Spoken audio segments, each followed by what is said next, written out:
So hot. It's so hot in this. But I need to make it look like at least there's some like holiday Christmas spirit. No, it's too hot for this. Happy holidays from you. The neighbors probably think I'm doing a pour here. It's a shame they're wrong.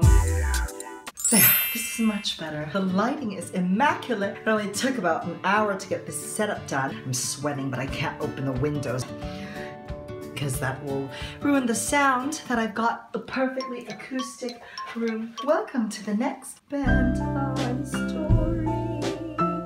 I'm sorry that I've been living and so I wasn't able to post any videos. No, in all seriousness, I just was lacking the motivation again to get it started. But then my friend, one of my other fellow vloggers, Jennifer Lee Taylor, you should check her out. She's been doing it consistently at home and it just re-inspired me to just like get out of bed, take advantage of the sun and just do it. First recap of where I've been in Thailand. Sawadee ka. So pretty much I hopped off the plane and the first thing I had to do was buy a Thai SIM card. Obviously, I had to snap all of my stories back home. Free plug, follow me on Snapchat if you haven't done so already. It was a very great experience and I was traveling with a group of about 10 others, mainly from Britain, the British squad. It was good because I got to be like, from America, bitches, that's right. We just all really got along because we were the same cohort-ish. Miss you guys so much. So now on to the adventure part. A disclaimer. This video is about ranting because Bitchy Ben is kind of a little bit more humorous than just talking about, oh, I've had the greatest time of my life. Like, no. If you only watched this video, you'd probably think that I didn't enjoy myself, but if you only looked at my pictures, you would have thought that I was just living in a dream. I'm going to tell you about things that weren't captured in the photos because, you know, Facebook and social media, sometimes they tend to glorify a lot of things that aren't that great. At the same time, it's not to say that those weren't real. Those moments were very real. It's just there were also some negative things on the trip, you know, and that's life. I usually use Facebook as inspiration and Instagram as my creative outlet to pick the magical moments in my day and then forever immortalize them on the digital realm canvas. And that's what I did. And obviously I'm not going to deny the existence of bad times too. As long as you're with good company, I think that's what matters, and you just choose to stay positive and optimistic, and then you can laugh and bitch about the negatives with friends and just kind of laugh at it in hindsight. And I think that's a really healthy way to do it. So now we're going to take away the glorification filters from Instagram and social media and hash out the trip for you. I could break it up into about 6 segments: Bangkok, Mae Wang District, Chiang Mai, Ayutthaya, Koh Samui, and Koh Tao. Bangkok, basically, you saw the beautiful temples and you saw the beautiful ferry ride. I'm going to tell you about our experience on Khao San Road. I'd like to describe it as the ratchet Pinocchio's Pleasure Island Road. For those of you who don't remember, Pinocchio's Pleasure Island is a cursed amusement park seen in the 19th blah blah blah. Here is the most important part. Apparently, the boys can do whatever they please on the island, such as smoking, drinking alcohol, fighting, wrecking the place, and other deeds that good children wouldn't do. The boys were also free of the law and any adults or teenagers who could stop them from being naughty. This is exactly the bar scenes. This is it. Think Venice Beach and Hollywood combined together. All of the tourists. The road was madness. They sell fake IDs, fake diplomas. I wanted to have my dinner, sit down and eat, and here they were. You want some fried scorpion, fried tarantula, fried maggots, fried snake, fried this? I couldn't do it. And then the first night we went to this bar, the title of the bar was called We Don't Check IDs. They had these bracelets that they would sell that would say vulgar things. Why? I don't even know if they knew the meaning to, but they knew would catch tourists' attention and would cause them to buy it, especially if they're really drunk. The next place we went to, they sold laughing gas. I don't even know if that's illegal or not. This is really making me sound like a square bear. I am really a square bear, but I know how to be the life of the party as well. I loved going there, you know, to go out on a night out on the town, but we stayed on that road, and this is where I learned that I am not a party person as much as I thought I was. Being bed's a lot of fun, right? It was too much. I didn't feel very safe. Where's everyone's parents? And then you saw like the grandparents out there with them selling these things. That's pretty much what it was, like cheap tourist items, food, laughing gas, drinks, alcohol, street food. Oh yeah, and we also went to a late boy show. So it was like watching me on stage.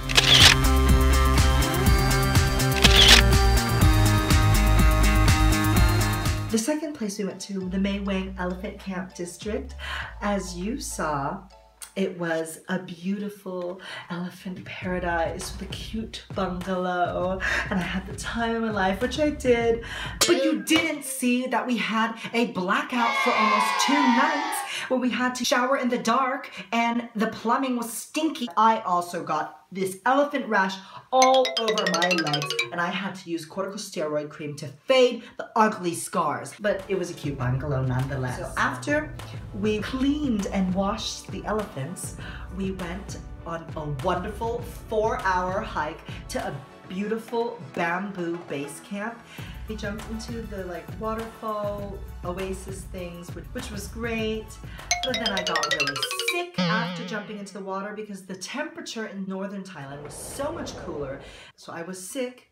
I had to hydrate myself in that rustic bamboo hut where we all slept together, which was a great bonding experience. But at the end of the day, I need a real bed.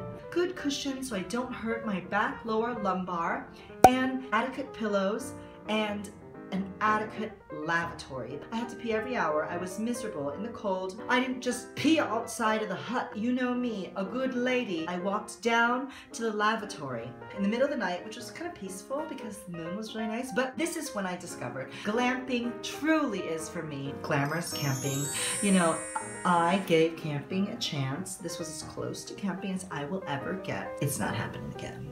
I love seeing nature in the raw, but the absolute minimum I need at the end is a decent bed, decent sheets. I would bring an air blow-up mattress in there with, you know, dry sheets that were like thermal heated and could be water resistant because I don't want wet blankets. You know, you're cold, but you can't use the blanket because it makes you colder, but you can't use it without it, so it's just, no. I wouldn't wish it on my worst enemy. That's actually a good strategy. Now that I know that, you know, I can get dirty and I can go out and chase adventure, but I need a decent bed and toiletries. 2 things I learned. Don't do anything besides glamping. I did go outside my comfort zone. Thank you very much and was miserable. 2, don't go chasing them waterfalls. Day was right. I got sick after, and that's not gonna happen again. That was the experience in the Mae Wang Camping District. I still had a great time. After that, we went to Chiang Mai. I was really excited for this moment out of all because I had specifically chosen this trip date to fall on the Loy Krathong Yi Peng Lantern Festival. I needed to have my tangled moment. You saw a beautiful hotel. It was beautiful, but I had to kill a cockroach in there, so that was not so beautiful. You saw lanterns. It looked all swell, and I did love the city. But let me tell you, they said you couldn't light the lanterns until after 9 because it would interfere with aircraft. What idiots would still be flying on Loy Krathong Day? We thought, oh, the rural areas, no one's gonna abide to the city rules. We were just gonna go there early and light them early and then go back to the city to party the night away. It was wrong. We were able to release them after 9 when we got back to the city, but there was just too many lights that they really interfered with a lot of the picture quality because it took away from the brightness of each lantern. So it would have been nice to go to the rural area after we ate dinner in the city and then light them after 9 because then there would be no lights. I still need my tangled moment, but the cultural experience there and having everyone from around the world come for that purpose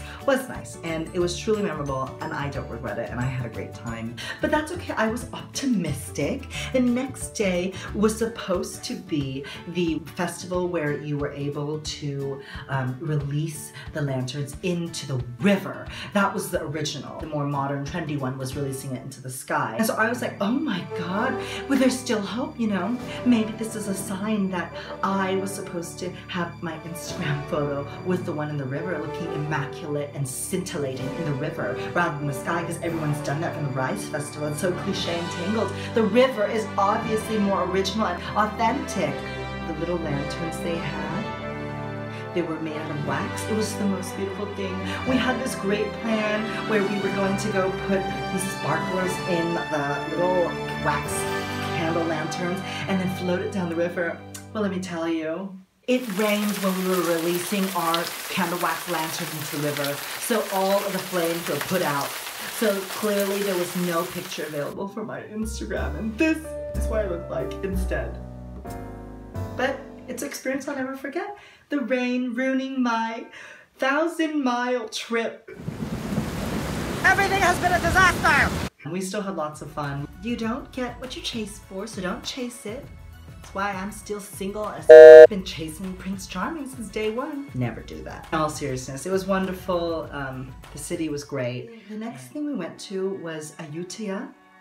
And you know, I actually have nothing bad to say about Ayutthaya. I thoroughly loved that ancient ruined city more than anything.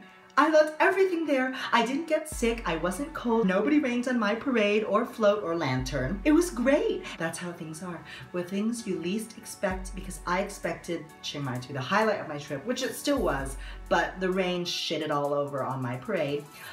We were going to ancient ruins, so I expected that we'd be staying in another less than ideal hotel. It was the best hotel at the place. It had air conditioning, large rooms, separate beds, clean bathrooms, no cockroaches, and the markings of a wonderful hotel. They had an elevator, and you know me, little old me, carrying my 30-kilogram bag around. Can somebody please help with this bag? Preferably a strong, tall, handsome stranger. Help me. I needed that more than anything, and we stayed on the 4th floor. Also, we went biking, which I didn't expect to like because I usually don't like biking. I sang Mary Poppins. It was a beautiful day. No rain at all. We biked through to see the different ruins, which were so beautiful, and we saw cute little dogs everywhere. It was such a great experience. I was living. And then at night we ate at the street food vendors. I fell in love with this Thai dessert, rice coconut pancakes called Kanam Krok. The highlight of my trip, I would say, was Ayutthaya. The hotel was on fleek. The bike riding experience was uplifting. And then discovering a new Thai dessert that I had not heard of before and fallen in love with completely, head over heels, was just the cherry on top. And then the next stop was Koh Samui. We left the Gulf of Thailand in the eye of the storm. Is that the right expression? I don't know, but boats are not as glamorous as I make them out to be. Everyone was throwing up on the sides of the boats. Seasickness was crazy. I just fell asleep, so it was fine. Obviously, I'm made to be a sailor. We made it to the island. There's a spider in the room the first night. Second night, there's a cockroach. Third night, there's a spider again. So I just had it. I didn't really care for that backpacker place. And so I had this awful migraine. I think that's what it was. I was lightheaded, sick. It might have been in combination with heat stroke and frustration from the community project. We painted the school balcony thing. It wasn't that big of an impact, and we spent a long time painting because it was raining. It was raining every other day there. It sounds like I've just gotten sick and rained on this whole trip, which I did the disclaimer at the beginning to tell you, because it wasn't just that. I wanted it to be more meaningful, something that the kids would like notice. I don't like kids, and you know that first and foremost, but I would like something that's like, you know, has an impact. And they didn't really pay attention to the banister at all, and so I thought we could have done something else. I was ready to get out of there, but I still like had a great time with a great group regardless. We took a catamaran and we left on a nice day, and we entered Koh Tao, and that island I did enjoy, but it also rained every other day. Obviously only took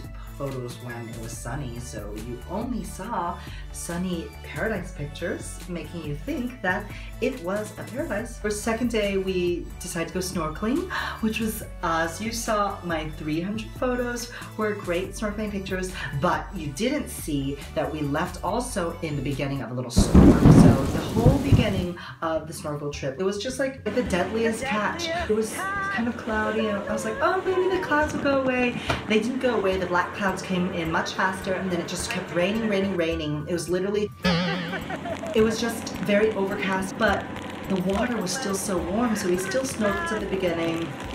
We saw fish, but I didn't get any pictures, which was obviously a problem. And then it slowly got more sunny, and so I did get my pictures. And we had about maybe 2 hours of sunlight on the island that we were visiting. That's where we were able to get the beautiful picture on Instagram that you saw, and also the numerous fish. But see, if you only saw that, you would have thought that that was the whole day, and it wasn't. It was literally 2 hours of sunlight, and the rest rain, rain, rain, rain, rain. My shoes were wet for the rest of the trip there because nothing could really air dry out. That was the snorkel trip, and then the third day in Koh Tao. I think it was the third day or the fourth day. I can't really remember. People went to the beach. We had good weather all day since it was raining the day before. I decided to go to the mango viewpoint, which was a hike. And you know, this is when I started realizing that I don't really like beaches that much, and I hate sand.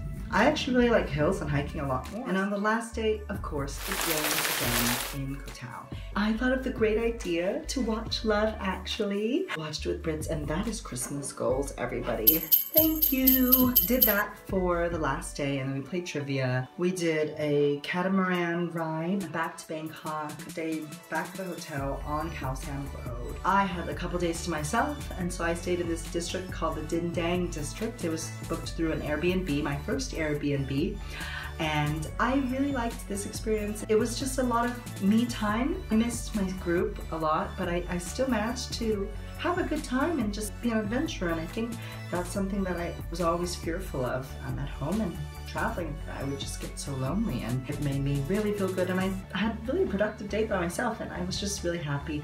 And then that ended my stay in Bangkok, and then the next day I left out to Sydney. That is going to be in another video, my first week with Ultimate Oz. Now you know what the last month looks like from behind the scenes. A lot of catching up. Hopefully you made it through most of this. Click subscribe if you want to see more. That's pretty much it. Check out the hashtag Bennvoyage if you haven't seen so already. Like this video. Until next time, happy holidays from Sydney.